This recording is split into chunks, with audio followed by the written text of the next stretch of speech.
There's this moment, and if you've lived it, you know exactly what I'm talking about, where you're sitting with someone, maybe someone you love, and something they say lands wrong.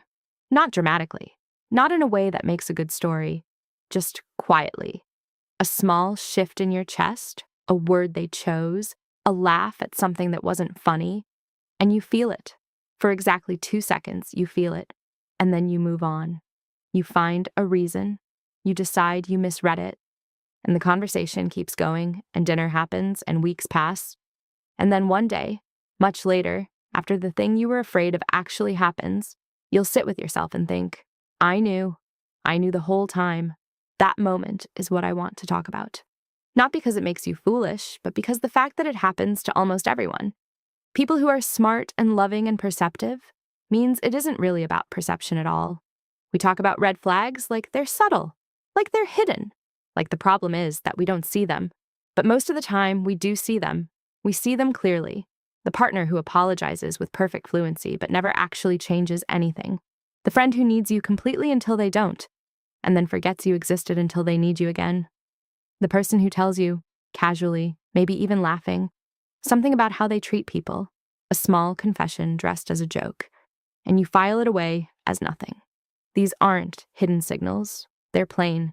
They happen in ordinary light. The problem was never that we didn't see them. The problem is that seeing something and believing it are two completely different acts, and almost no one tells us that.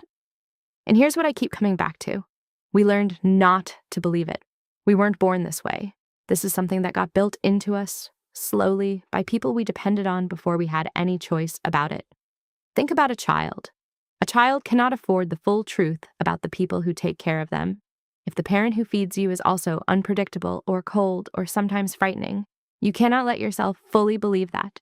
Because if you believe it, what do you do with it? You're 6, you can't leave, you can't protect yourself. So your mind does something brilliant and terrible at the same time. It finds another explanation.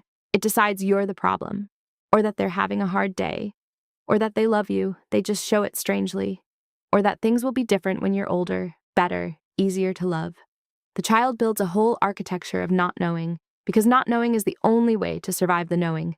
That architecture saves you. It keeps you functional inside a situation you couldn't escape. And then you grow up, and you leave, and you think it's over, but the architecture stays. The building is still there, even when the original danger is gone. This is why you extend extraordinary patience to someone who keeps hurting you, but almost none to someone who's never done you any harm. It's not about logic, it's about proximity to the original feeling. The person who hurts you and then apologizes, the person who's warm and then withdrawn, the person who makes you work for their approval.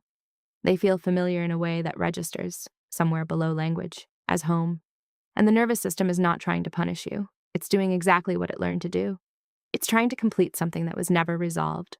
So the rationalizations, and we've all made them, they aren't stupidity. They're loyalty to a survival strategy that used to work. They're just going through something. Maybe.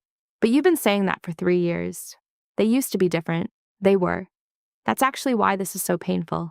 Because there were real moments, real warmth, real connection. And those moments are true even if everything that came after them is also true. They'll change. And here's the part that matters.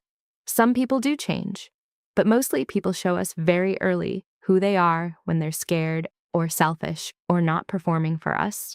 The question isn't whether they can be better. The question is what they do when they aren't trying. Watch for that. That's the signal beneath the signal. The other thing no one tells you about red flags is what it costs to finally believe them. Because it isn't free. Seeing clearly means a smaller circle. It means some relationships can't survive your honesty, not because of conflict, but simply because the dynamic only worked when you were willing to not see. It means grieving a version of someone that maybe never existed the way you needed them to. And that grief is real. It isn't nothing. The you that wanted it to be different, that kept hoping, that kept explaining, that part of you deserves to be mourned, not mocked. You weren't naive. You were loyal to something that mattered to you, even after it stopped deserving that loyalty. But here's the other side of that, the part that doesn't get said enough. When you finally let yourself believe what someone has shown you, not what they've told you, not what they promised, not what they could theoretically become, but what they've actually demonstrated, consistently with their choices, something shifts. It's not relief exactly. It's more like returning to yourself, to the part of you that felt it first, that knew in those 2 quiet seconds before the rationalization moved in, that part of you was never wrong. It just wasn't yet allowed to be right.